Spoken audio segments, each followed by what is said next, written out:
بسم اللہ الرحمن الرحیم۔ اللہ کے پاک نام سے شروع، جو بڑا مہربان نہایت رحم والا ہے۔ اے عاشق، تو خدا پر عاشق ہو، کیونکہ ہو سکتا ہے کہ خدا بھی تجھے اپنے عشق میں مبتلا کر دے۔ دنیا اگرچہ دنیا داروں کے لیے بعشت ہے، لیکن آخرت میں ان کا کچھ حصہ نہیں ہے۔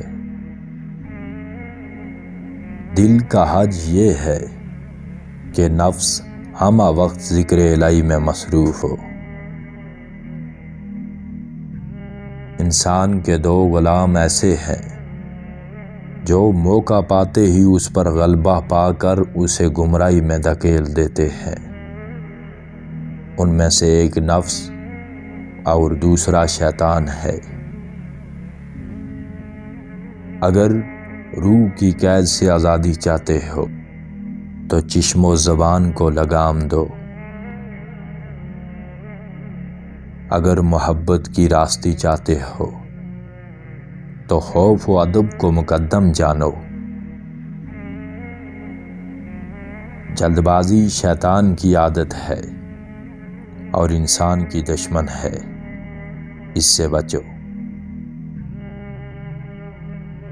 اگر تم اللہ تعالیٰ کی ناراضگی دور کرنا چاہتے ہو تو خوشخوئی کو اپنا زیور بناؤ۔ دنیا کو سمندر کی مانند جانو جس کے تم راہی ہو، جس کا کنارہ آخرت اور جس کا تختہ تمہارا تقویٰ ہے۔ شیطان کا کام ورگلانا اور رحمان کا کام بچانا ہے، اس لیے رحمان پر توکل و یقین کو پختہ کرو تاکہ شیطان کی شیطانیت سے بچ سکو۔ اگر مسائل کی حقیقت جاننا چاہتے ہو تو دل کا طاق کھولو اور اس سے فتویٰ لو۔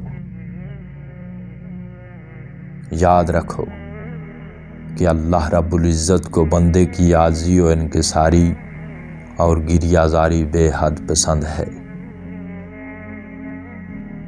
خدا کی راہ اس وقت تک نہیں کھلتی جب تک کوئی انسان تقوی کو اپنا شعار نہ بنائے۔ جب باطن کی آنکھ کھل جاتی ہے تو کائنات کی ہر شے سامنے عیاں ہو جاتی ہے۔ کھانے پینے کے معاملے میں جو اپنا محاسبہ نہیں کرتا، اس کی مثال جانوروں جیسی ہے۔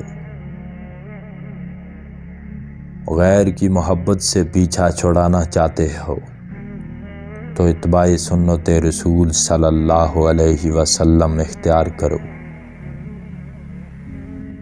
کسی سے برائی کرنے سے خائف رہو، کیونکہ کسی سے برائی کرنے والے پر اللہ تعالیٰ ایک ایسا شخص مسلط کر دیتا ہے جو اس سے برائی کرنے کا بدلہ لیتا رہتا ہے۔ بزرگوں کی مخالفت کرنے والوں کا دین اللہ تعالیٰ تباہ کر دیتا ہے۔ اگر دل کی بیماری کا علاج چاہتے ہو تو صبر کی تلخی، علم کی شیرینی اور عمل کی سختی کی دعا سے کام لو۔ اگر جسم کا ہر بال زبان بن جائے اور شکر الہی ادا کرنا چاہے، تب بھی اللہ تعالیٰ کا شکر ادا نہیں ہو سکتا۔